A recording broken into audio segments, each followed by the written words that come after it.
What's going on, Den Dwellers? Turned on Shudder the other day, looked around, seen this movie called The Twin.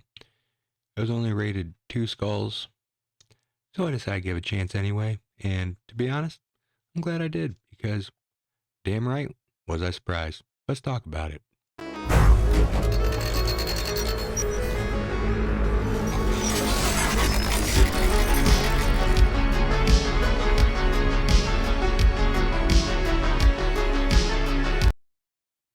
Alrighty, we're back.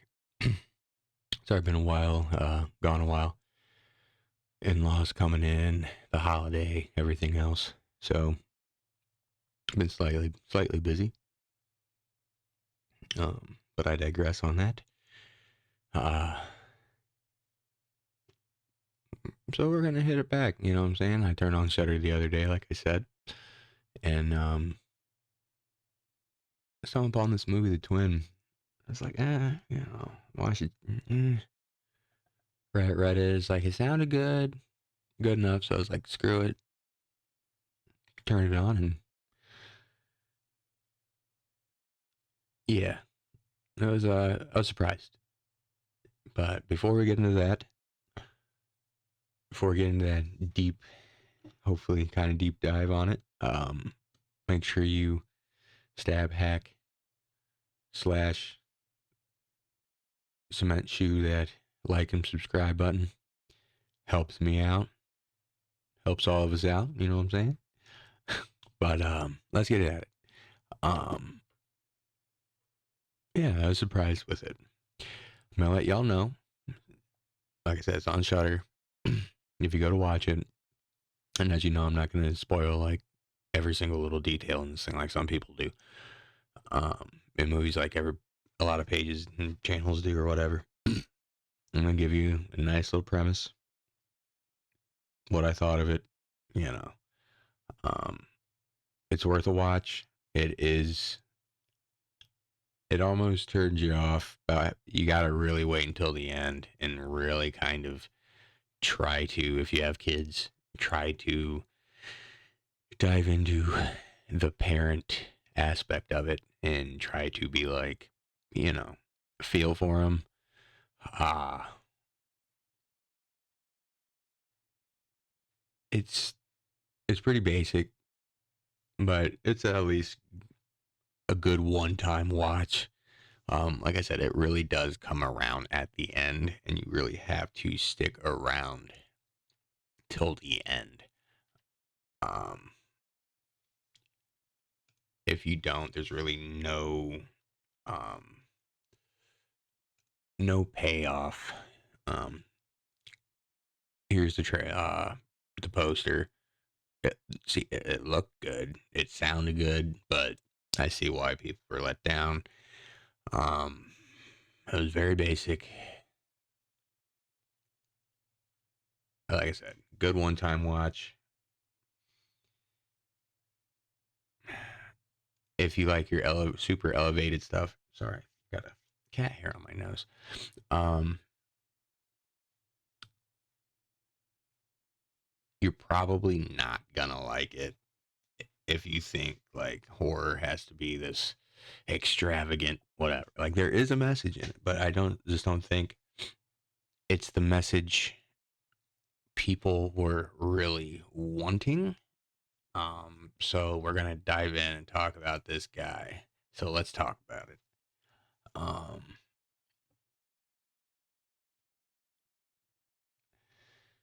like I said, I'm gonna short premise it 'cause I don't like spoiling movies for people. Short, long story short, married couple, have kid. Kid has accident on dad's watch. Kid unalives. Mom somehow takes out aggression on dad, makes him, which he already feels like shit, and whatever. He tries to unalive himself. Well, she then leaves him pretty much after he's out of, and she sets him up with a doctor, which didn't even talk to him about whatever. Pretty shitty stuff. So it really centers around fathers and dads mental mental health struggles. And me being a dad, so it's kind of easy for me to kind of dive into that a little bit easier than I probably most. Unless, like I said, if you don't have a kid, you're not going to be able to really relate. You have to be able to relate to the characters to get into it. Dad's relatable. Parents are relatable. Um, well, it's blamed. Oh, I forgot the opening of the movie. The very opening, it shows dude getting like attacked by his grandma, but it's not his grandma. It's like called a fetch. It's like some sort of like doppelganger demon thing. When you see it, you're gonna unalive. Well,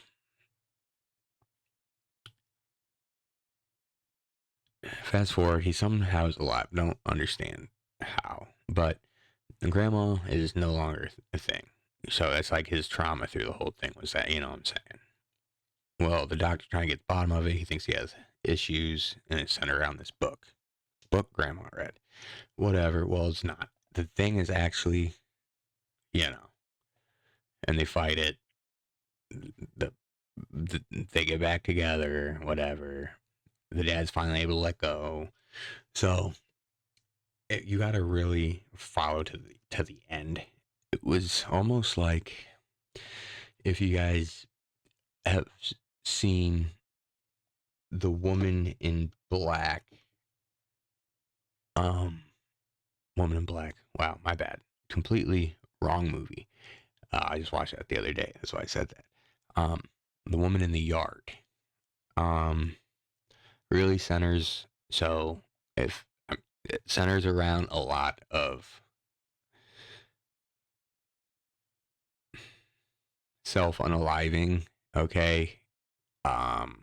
That's what the thing makes you do.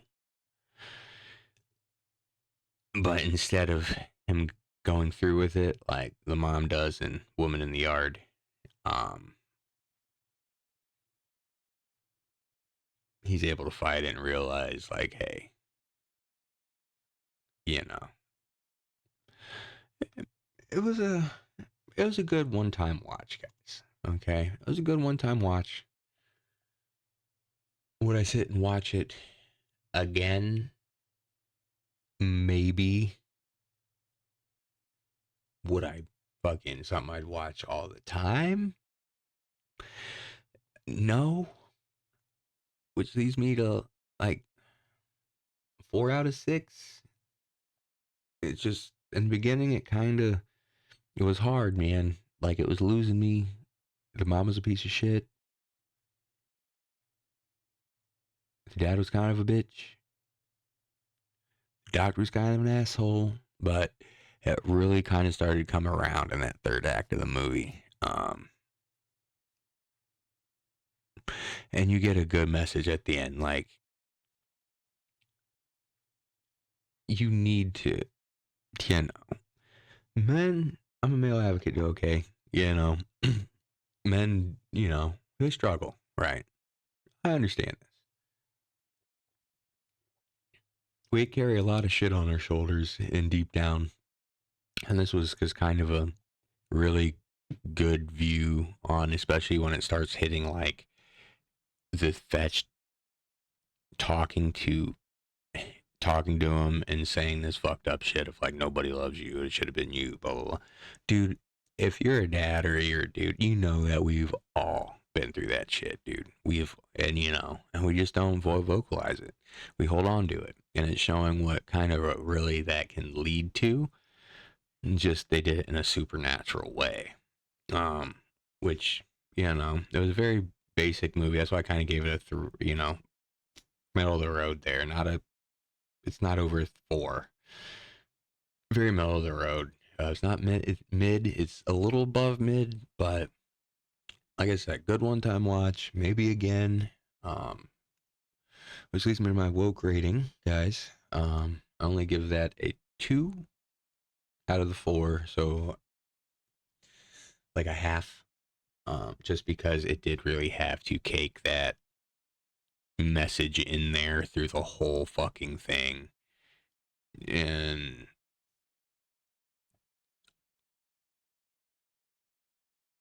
did it really need it through the whole thing? It's like we understood like what it was trying to do and the premise of it, but did we really need to have it shoved in our face every fucking, you know? So it's like we get it. He's struggling, you know, like let's focus on the thing. Like let's stop focusing on like his relationship and his fucking it's like we get it. He's struggling. He's struggling. We get it. There's no we don't need to hang up on this the whole movie. Let's move along. That's why I just gave it half, you know, a 2 out of 4 on the woke there, just because like I've said in previous videos, all this modern horror now, it needs that extra shit in there for some reason. And I don't know what it is. I hope it stops soon. Cause it's just not needed, dude. So hopefully you guys like my quick little rundown there. It was a good little movie. Good little thing there. Good one time watch. Do I give it a 2 on that skull rating on Shudder? Probably not. I'd probably give it like a 3. But to each his own. What's good is subjective. These are just my opinions. Don't hang me on it if you have seen it and thought it was trash. I found good elements in it. Usually, even bad movies, there are good elements. But I felt like there could have been a lot more done with this one, and they just kind of took the really easy way out and easy route on it. But you know, what can you do? All of them can't be bangers. So you guys have a good one. See you guys next time, my fellow den dwellers. And don't forget to slash that like and subscribe button for me. And I will see you all on the next one. Have a good one. Keep it spooky. Spooky season, guys.